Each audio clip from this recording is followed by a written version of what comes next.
President Tinubu back into the country after a Friday official trip to France.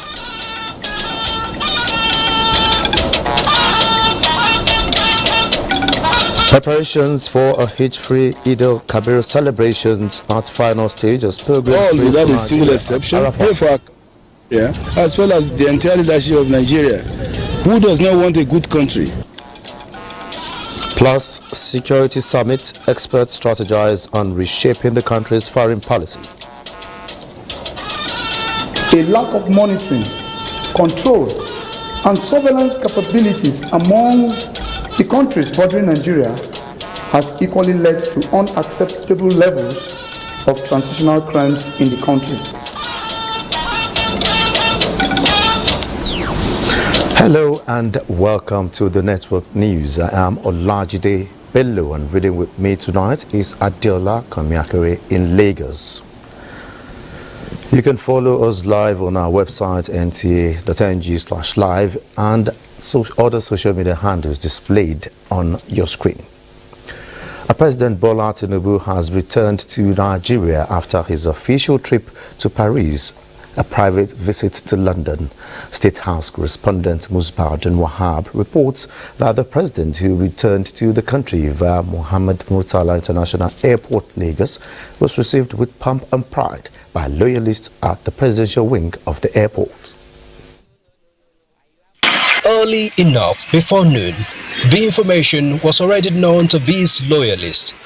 Hours of wait to see the return of the president from his first official trip abroad. It was going to be more than just a presidential entry. The man they know as an icon of modern-day democracy was going to arrive here. And so, drums were rolled out ahead of a grand arrival.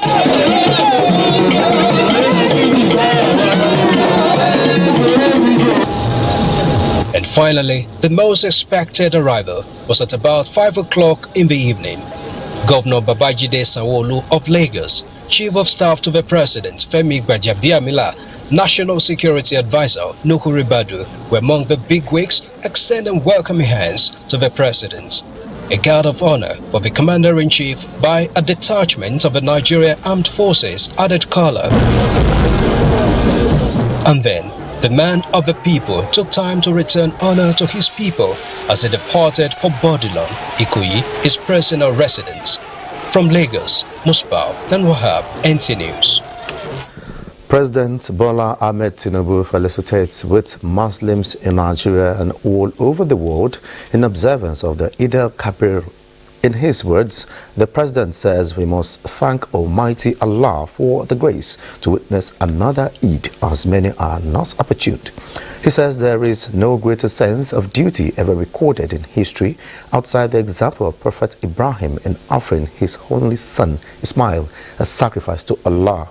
The season, he adds, encourages the faithful to multiply good deeds with kindness to fellow Muslims and others by helping and supporting the weak and vulnerable in the communities. And as Nigerians embrace the present challenges, the president says efforts should be made to face the future with vigor and renewed hope for a better tomorrow.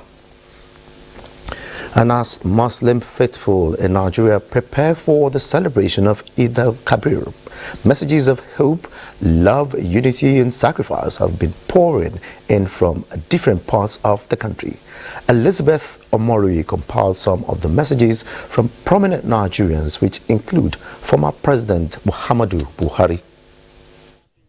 As Muslims across the nation join other Ummah around the globe to celebrate this year's Eid al-Kabir, former President Muhammadu Buhari wishes Nigerian Muslims happy Eid and safe return to those on pilgrimage in Saudi Arabia. The former Nigerian leader, in his Salah message, urges Nigerians to make sacrifices and fully support the Tinubu administration to succeed. In the same vein, Senate President Godswill Akpabio rejoices with Muslims on the occasion of a celebration of an important pillar of Islam, saluting the resilience and patriotism of Nigerians in the face of the current challenges facing the nation as there remain processes to nation building.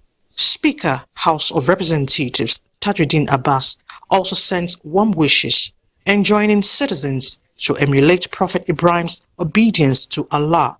And the Secretary to the Government of the Federation felicitates with Nigerians, particularly the Muslim faithful, on the joyous occasion of this year's Eid al-Kabir. The SGF encourages Muslim faithful to use the period of the celebration to reflect on the purpose and lessons of the season for peaceful coexistence. In Abuja, Elizabeth Omori, NTA News. And now headed to Makkah, pilgrims across the world have observed the most significant religious obligation in Hajj, called Arafat, seeking for Allah's forgiveness and renouncing past sins.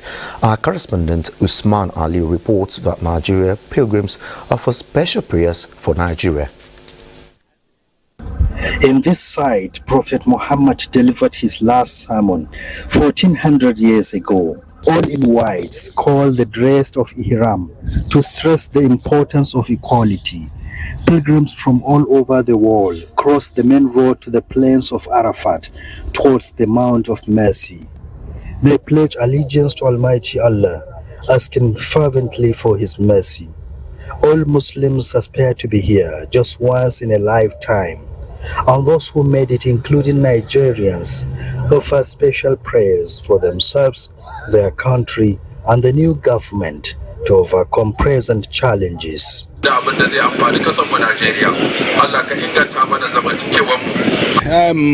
fact, the ulama, we also just prayed together now, and I remember that all, without a single exception, pray for our country, Nigeria, prayed for the president, as well as the entire leadership of Nigeria. Who does not want a good country? We cannot just forget our country in prayers. We have prayed, alhamdulillah, so much for our country. We know what our country, Nigeria, has been going through over the years. For this reason, all the ulama on Hajj, all the pilgrims on Hajj have been concentrating on prayers for the leadership of our country in person of President Bola Ahmed Tinubu. After spending the whole day, pilgrims will leave Arafat plains at the sunset and pass the night at the place called Muzdalifah to gather pebbles for another symbolic task of stoning. From the plains of Arafat in the Kingdom of Saudi Arabia, Usman Aliyu, NTA News. And back home, it is said that one of Allah's benevolent mercies to mankind in the last month of the Islamic lunar calendar, Dhul Hijjah, is the gift of the Arafat Day.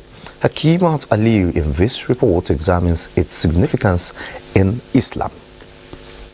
Arafat Day is the 9th day of the Islamic month of Dhul Hijjah. It is a day millions of Muslims across the globe come together in unity of purpose, regardless of race, culture or status, to perform one of the compulsory rites of Hajj pilgrimage.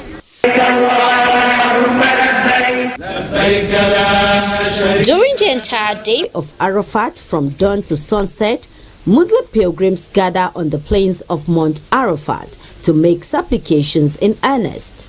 They also observe combined Zuhr and Asri, noon and late noon prayers, after which they continue to glorify Allah, moving to Muzdalifah, where they spend the night. Worldwide will converge at the particular spots, doing the same thing, and at the same time they will leave the same place for other places. It is authentically documented that it is on this day the Prophet of Islam, Muhammad, peace and blessing of Allah upon him, delivered his famous farewell sermon to the Muslim Ummah.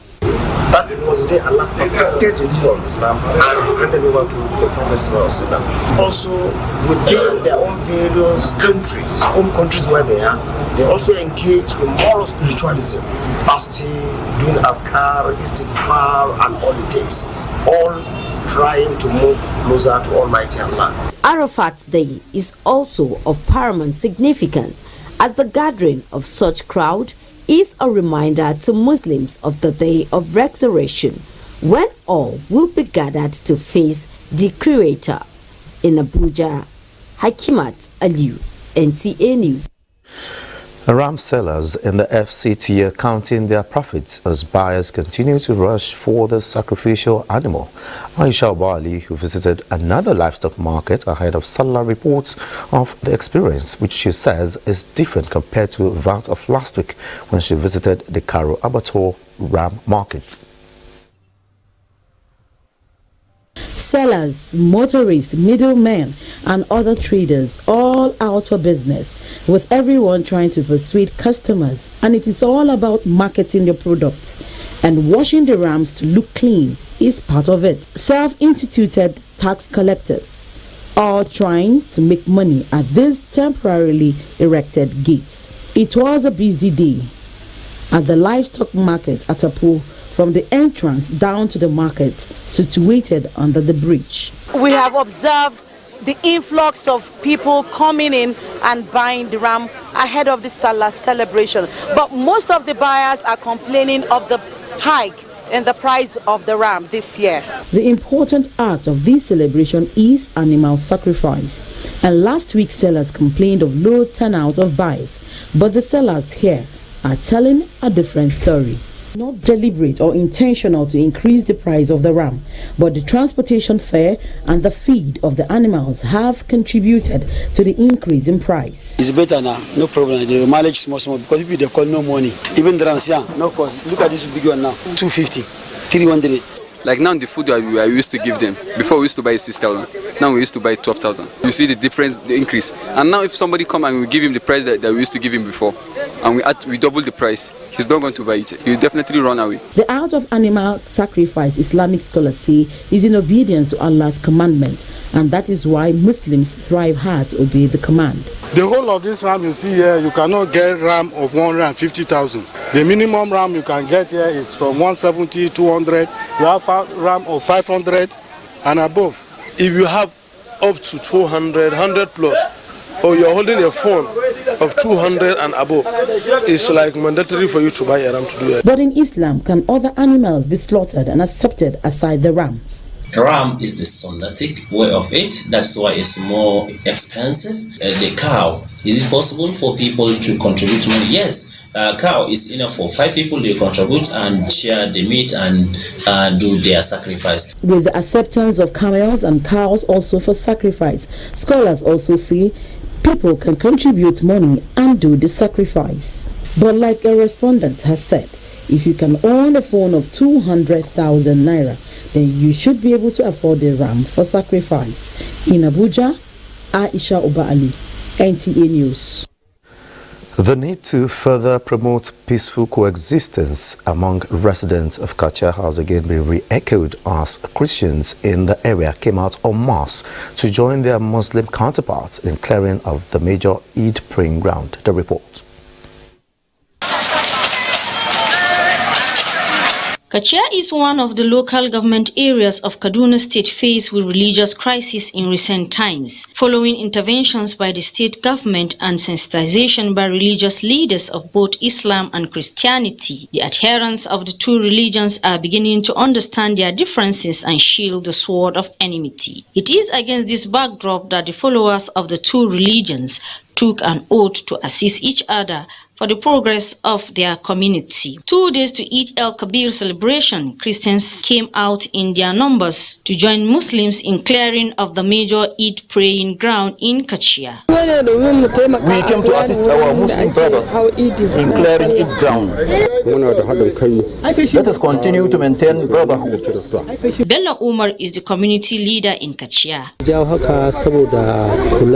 We'll abide by the rules and regulations of our religion. He called on adherents of the two religions to continue to coexist peacefully. This is not the first time Christians in the community are participating in clearing of the Eid praying ground. Gloria to Kenwadun, NTA News. The Acting Inspector General of Police, Kayode Egbetokun, has congratulated Muslims on the occasion of the upcoming Eid el-Kabir celebration and has ordered commissioners of police in all states of the Federation and their supervisory assistant inspectors general of police to configure the security architecture in their areas of responsibility for robust and responsive policing before, during and after the Eid el-Kabir celebration. In a statement, the IGP particularly directed the zonal AIGs and state command CPs to deploy human and other operational assets to carry out confidence building and crime prevention patrols on major highways, residential and industrial areas, vulnerable points, places of worship, other places of public resort, and around all critical national infrastructure devoid of. The IGP equally warned the personnel deployed must be disciplined, professional, respect the fundamental rights of the citizens, avoiding harassment and extortion. As part of efforts of ensuring road crash-free Eid al-Kabir celebration, the Federal Road Safety Corps has deployed personnel including 750 patrol vehicles, 120 ambulances, 25 tow trucks and more than 200 bikes. This is part of the Corps Special Patrol Operations scheduled to commence from 26th June to 1st July 2023. Oyeyemi Ajayi has details. It's that time of the year again when high vehicular movements are expected to be seen in parts of the country. In the atmosphere of the Eid al-Kabir celebration, movement of people and goods across the country becomes inevitable. And this is where the Federal Road Safety Corps comes in. This time around, it won't be business as usual. The Corps is changing its strategy with much focus on enforcement.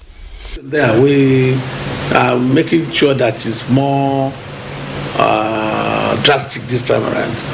We are increasing the mobile courts, and we are looking at some offences as ones that will not even pay fines, that will not allow the offenders to pay fines, rather that such people must face the mobile court. So we won't be surprised if some people will spend Salah on that lock and key. The Corps Marshal has also directed that the operatives pay first-rate focus on effective traffic control and accordingly discipline offenders who engage in wrongful overtaking, use of phone while driving, driver's license violation, lane indiscipline, driving rickety vehicles on the road, driving with expired or worn-out tires. Oyeyemi Ajayi, NTA News. You're watching the Network News. More reports. Many thanks for being there. Ahead of the Eid al-Kabir celebration, wife of the President, Oluremi Tinubu, has continued to spread her widow's mite to the needy. Saliu Abdullahi Gwanara reports that traditional leaders across the 6 area councils in the Federal Capital Territory, Abuja, are the latest beneficiaries. This year, 2023 Eid al-Kabir Salah will be the first to be celebrated by Senator Oluremi Tinubu as the First Lady of Nigeria since her husband took the mantle of leadership as the 16th president of the country in May 29. Therefore, this season provides an opportunity for the First Lady to walk the talk in line with the promises made to the people, particularly the less privileged. All Progressives Congress women leader Betta Edu, on behalf of the spouses of the president and vice president, is leading the delivery of basic needs, which include sacrificial rams, food items, and clothing to the traditional leaders. Of course, this gesture is not only happening in FCT, but in some other states, especially Lagos. Of course, these are very high dignitaries in society, and they will be having lots of visitors coming during this period to felicitate with them. But most importantly, she has called for prayers for Nigeria, called for prayers for the new administration. Permit me again to congratulate ourselves and congratulate Mr. President and his Vice President. So I want to urge all of us as Nigerians to support the government of today. Let us pray for him so that he will be able to succeed. The team assured that the gesture will be sustained and strengthened in Abuja. Salihu Abdullahi Gwanara, NTA News. The federal government is fast-tracking access to single-digit loans for micro, small and medium-scale enterprises as the world marks MSMEs Day. Vice President Kashim Shettima, in a statement by Director of Information, Office of the Vice President Olushola Abiola, maintains that the federal government recognizes the vital role micro, small and medium enterprises MSMEs play in driving economic growth, creating jobs and promoting innovation. He adds that the government remains committed to providing support, fostering an enabling environment and improving access to finance for MSMEs, especially in these unprecedented times.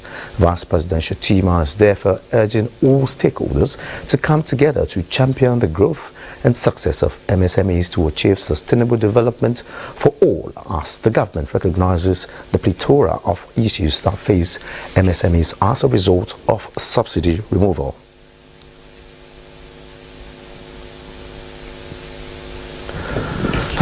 Although Nigeria's fiscal gains from subsidy removal is estimated to be 3.9 trillion naira in 2023 and more than 21 trillion naira between 2023 and 2025. The World Bank made the projection in its latest Nigeria Development Update released Tuesday. Neka Oko was present at the unveiling and her report. The June 2023 edition, titled Seizing the Opportunity, is particularly timely given the current economic trend in the country.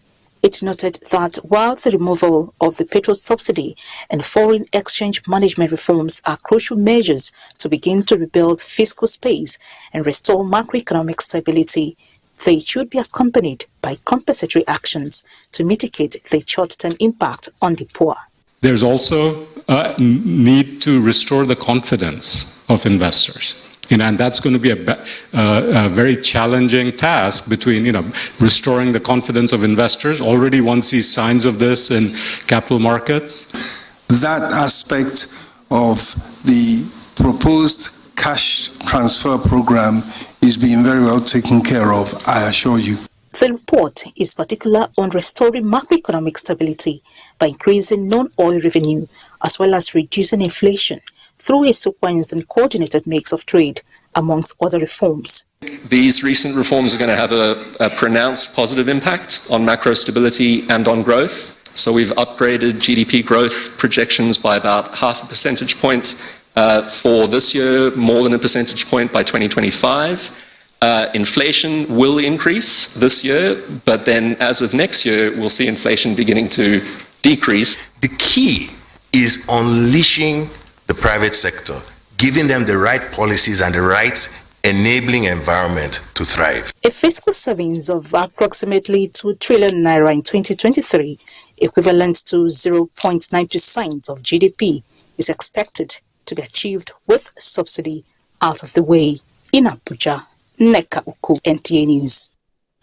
And still on MSMEs Day celebration, multiple shocks, crisis, geopolitical tension and pandemic have disturbed the global working environment for entrepreneurs and micro, small and medium-sized enterprises, MSMEs. As the world marks Global MSMEs Day, policies that strengthen capacities and support MSMEs development, as well as provision of entrepreneurship opportunities for women and youth, are being canvassed.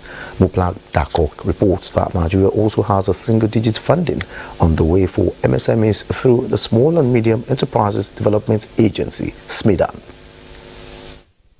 Every year, June 27 is marked to give marks to the role of micro, small and medium enterprises in achieving the Sustainable Development Goals SDGs, as well as recognize their contribution to the global economy. The business environment has been a mixed grill of opportunities and challenges served on the same plate.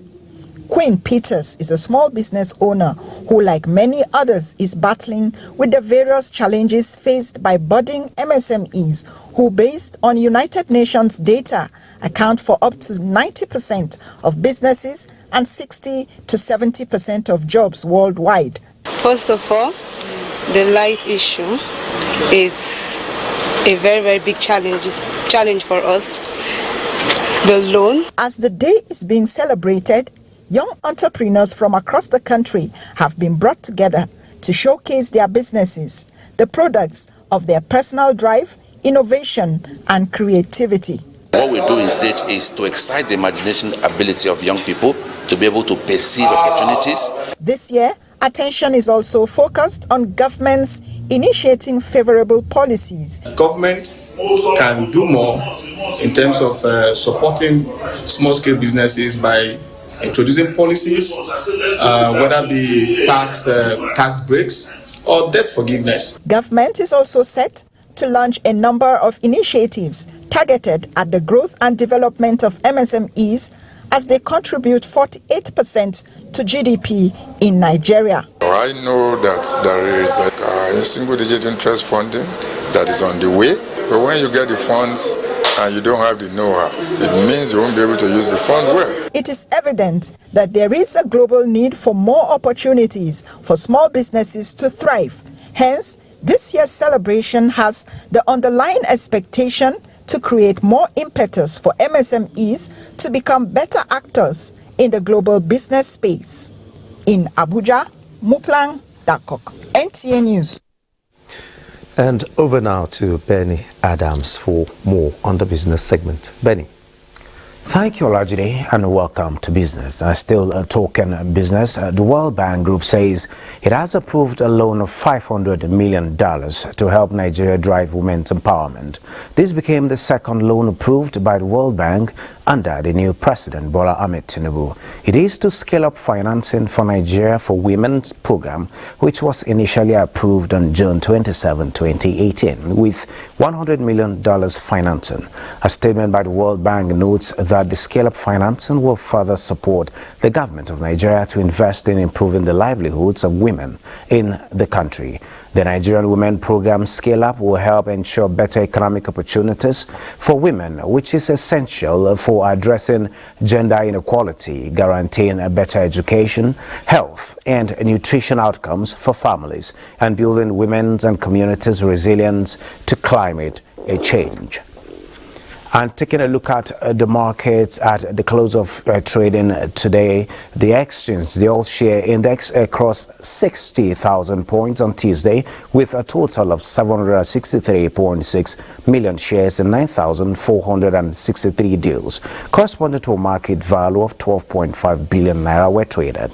Compared with the previous trading day, that was Monday, June 26, today's data shows a 38% improvement in volume, 4% decline in turnover, but 18% improvement in deals. The current market capitalization is 32.7 trillion naira. Access Holdings recorded the highest volume of 112 million traded shares, followed by Guarantee Trust Holdings 79 million and United Bank for Africa 72.3 million. It's now time to join Adiola Komi Akere in Lagos for the continuation of Network News. Adiola, it's over to you.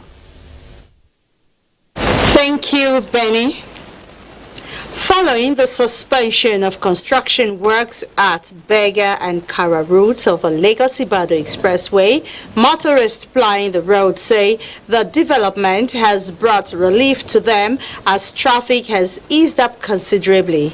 Larry Beleyi visited that axis of Lagos for a situation report. Suspended work on the highway has created more space for motorists, easing the traffic situation, unlike the usual congestion the road is noted for. It has improved. I've gone to and fro to check, and there is before we normally waste to get to this Beggar, we normally waste 1 hour plus, but it took me only 11 minutes, so which means there is a train, and as time goes, it will clear. As you can see, there is flowing. More traffic a bit where they go about, unless of anything from secretariats. After secretariat from Bega to Ibadan, there's no any traffic. So it is better a little. Yes, everywhere is better now. Okay, the suspension of work has really helped the traffic here. Like when I was coming in the morning, there was easy flow, from Lagos to Ibadan. Sector Commander, Federal Road Safety Corps, Lagos Command, Babatunde Faindoye, says envisaging increase in the volume of vehicles during the Salah celebration, the Corps and the Ministry of Works reached an agreement to suspend work on the expressway. Advise commuters to be patient ensure lane discipline. The present situation we are facing along Lagos Badon Expressway will soon come to an end. By the time it is over, we are going to enjoy what we call quality travel time. Nigerians, however, urge the construction company and other stakeholders involved to step up work when they resume. In Lagos, Larry Gulayi, NTA News.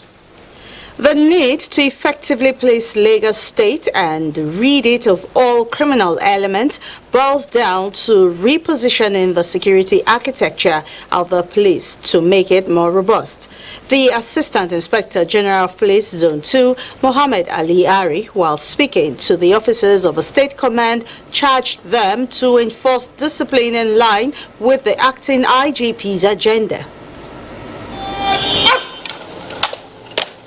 Commissioner of Police Lagos State Idowu Owohunwa, who received the AIG Zone 2, intimated him of the operations template of the command in combating crime in the state. The CP noted the contributions of the officers to crime prevention, their resilience, professionalism, as well as their dynamic approach to policing a state like Lagos. He stated that the fight against crime and criminality, which has taken different dimensions, especially as it involves combating cultism, trafficking in persons and firearms, gender and domestic violence, has recorded successes. Such that between February to now, we have arrested not less than 120 cultists and recovered not less than 60 firearms of different descriptions linked to these cultists. Addressing the officers, AIG Mohammed Ali Ari commended the officers for being proactive in the fight against crime and pointed out that there is always room for improvement. If we all stand tall and said, yes, we can do it and ensure that this state is rid of criminals, you will see Lagos definitely will be crime-free. If not totally crime-free, but to a reasonable extent, people will go about their businesses without being hurt or otherwise. Newly promoted officers were decorated and charged to be exemplary in their conduct. And those are the stories from Lagos. Be reminded that you can still follow this news broadcast on our website at nta.ng/live and on our other social media handles displayed on the screen. Many thanks for being there. And reports just reaching us indicates that the Election Commission of Sierra Leone has confirmed President Julius Maada Bio of the Sierra Leone People's Party (SLPP) winner of the election, and with his main challenger Samura Kamara of the All People's Congress (APC) rejecting the results. The Chief Electoral Commissioner Mohammed Konne said on Tuesday that Bill 59 was re-elected with 56.17% of Saturday's vote. His top rival Samura Kamara of the All People's Congress (APC) came second with 41.16%. Julius Maada,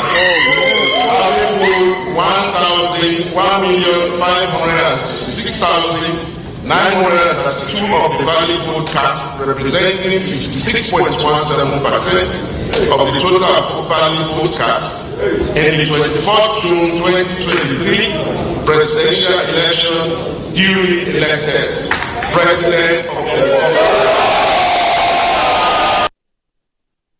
Winning candidates are required to secure 55% of votes, and Bill narrowly avoided a second run.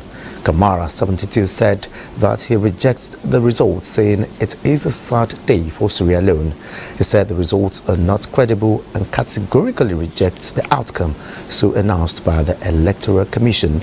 Vote tallying had already been disputed by the APC, which condemned in a statement on Monday an alleged lack of inclusiveness, transparency and responsibility by the Election Commission. And back in Nigeria, a security summit at the National Defense College is serving as a pivotal platform to experts to unite, brainstorm and map out effective security strategies expected to shape Nigeria's foreign policy. Defense correspondent Najatu Tijani reports.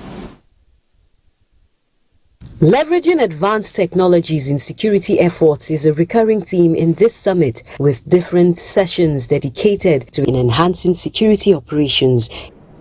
A lack of monitoring, control, and surveillance capabilities amongst the countries bordering Nigeria has equally led to unacceptable levels of transnational crimes in the country. These untoward developments have raised concerns on Nigeria's leadership role in the sub-region. Part of the solution should actually be the need for us, for example, to engage to see how we can man our borders. Our borders are very, very porous. One of the outcomes of the summit is the formation of specialized working groups tasked with developing comprehensive strategies in key areas of security. As the nation faces evolving security threats, the collective wisdom and expertise shared at this summit is expected to shape the future security landscape and ensure the safety of the nation and its people. Najatu Tijani, NTA News.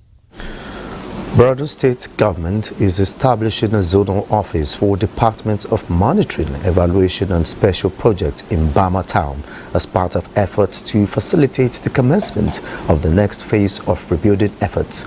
Governor Babagana Umara Zulum announced this at the show of Bama's Palace during a visit to the Royal Father as part of his one-day visit to the community. Mohammed Goni reports.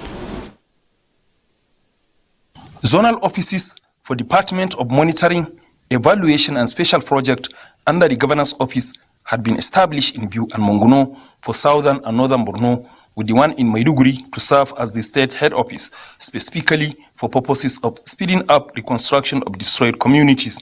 The proposed office to be established in Bama is to serve as zonal center for local government areas in Borno Central, benefiting from the proposed new phase of rebuilding process.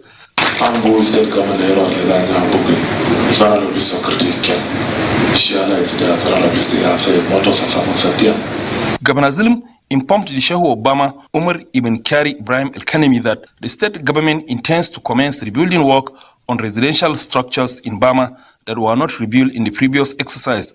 He expressed gratitude to the Shehu of Bama for the hospitality and for living among his people in Bama, which he said has encouraged other citizens to come back home. Shehu Umar Ibn Kari Ibrahim El-Kanemi expressed gratitude to Governor Zulum for his concern to the cause of Bama Emirate and prayed for Allah's guidance and success in all his undertakings. While in Bama, Governor Zulum had a closed-door discussion with the leadership of the army formation base there. Professor Babagana Umar Zulum had on his way to Bama inspected ongoing construction of Maiduguri-Bama Road, where he commended the quality of work done and directed construction of shoulders on the highway. Governor Zulum visited Bama a few months ago to assess destroyed residential structures preparatory to rebuilding them. In Maiduguri, Mohammed Goni, NTA News. And another break beckons, please don't go anywhere, of Wakombo Vange of Tekucha in Gboko local government area of Benue State has commenced burial activities for the final interment of Engineer Isaac Wakombo, a community leader, devout Christian and one-time executive director engineering NTA. A service of songs will hold on Wednesday evening 28 June at the MKST Church at Deka, Gboko. Funeral service and interment at the country home, Tekucha Bayon in Gboko local government, Saturday 30th June. Engineer Isaac Wakombo, the titled man, the Emengiri thief, meaning the lamp unto the thief people, was 77 and survived by his mother, wife Tabitha, children and grandchildren. The DG, NTA management and entire staff of the NTA joined the family to mourn the demise of this astute engineer and gentleman. And up next is the weather forecast for Wednesday.